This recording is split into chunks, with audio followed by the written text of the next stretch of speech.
नमस्कार दोस्तों, Aditya educational class में आपका स्वागत है। आज हम यहाँ आप लोगों को बीएड डीएलएड से संबंधित सूक्ष्म पाठ योजना बनाना बताएंगे।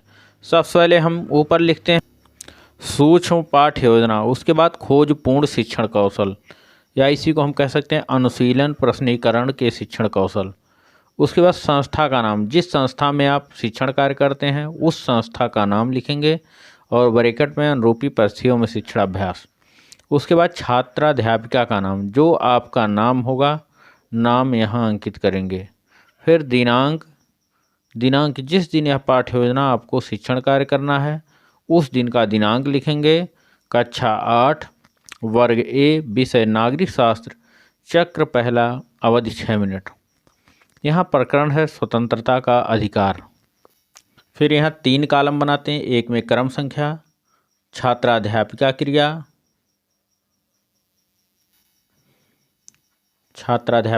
छात्र क्रिया।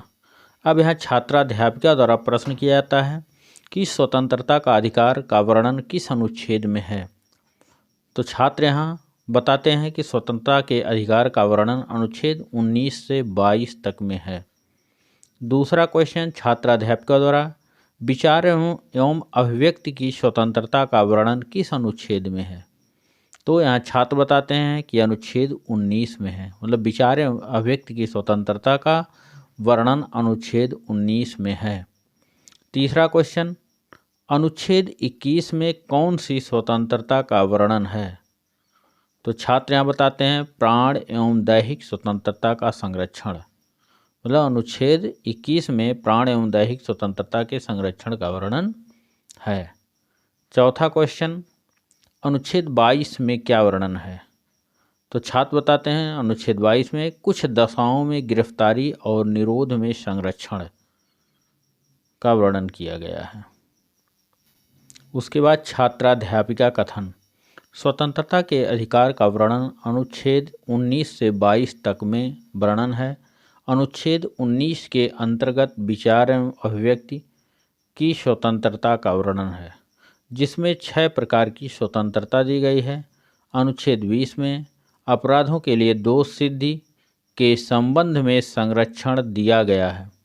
अनुच्छेद 21 में प्राण एवं दैहिक स्वतंत्रता का संरक्षण दिया गया है तथा अनुच्छेद 21 के अंतर्गत यहाँ लगेगा अंतर्गत ही 6 से 14 वर्ष की आयु के समस्त बच्चों को ऐसे ढंग से जैसा कि राज्य विधि द्वारा आधारित करे निःशुल्क तथा अनिवार्य शिक्षा की व्यवस्था करेगा। उसके बाद अनुशीलन प्रश्नीकरण शिक्षण कौशल की निरीक्षण एवं मूल्यांकन तालिका, या इसी को हम कह सकते हैं खोजपूर्ण शिक्षण कौशल की निरीक्षण एवं मूल्यांकन तालिका। यहाँ 3 कॉलम क्रम संख्या, अनुशीलन प्रश्नीकरण शिक्षण कौशल के घटक, मूल्यांकन तालिका, न्यूनतम अधिकतम। पहला जो घटक है, वांछित उत्तर प्राप्त करने हेतु शिक्षक ने संकेतात्मक प्रश्न किए। मूल्यांकन तालिका में 0, 1, 2, 3, 4, 5, 6। दूसरा घटक, विस्तृत सूचना प्राप्त करने के लिए प्रश्न किए गए। छात्र यहाँ मूल्यांकन तालिका में 0, 1, 2, 3, 4, 5, 6। तीसरा घटक, पुनः केंद्रीकरण के लिए प्रश्न पूछे गए।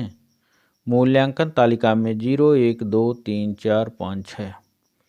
चौथा घटक, प्रश्नों द्वारा पुनः निर्देशन दिया गया। मूल्यांकन तालिका में 0, 1, 2, 3, 4, 5, 6।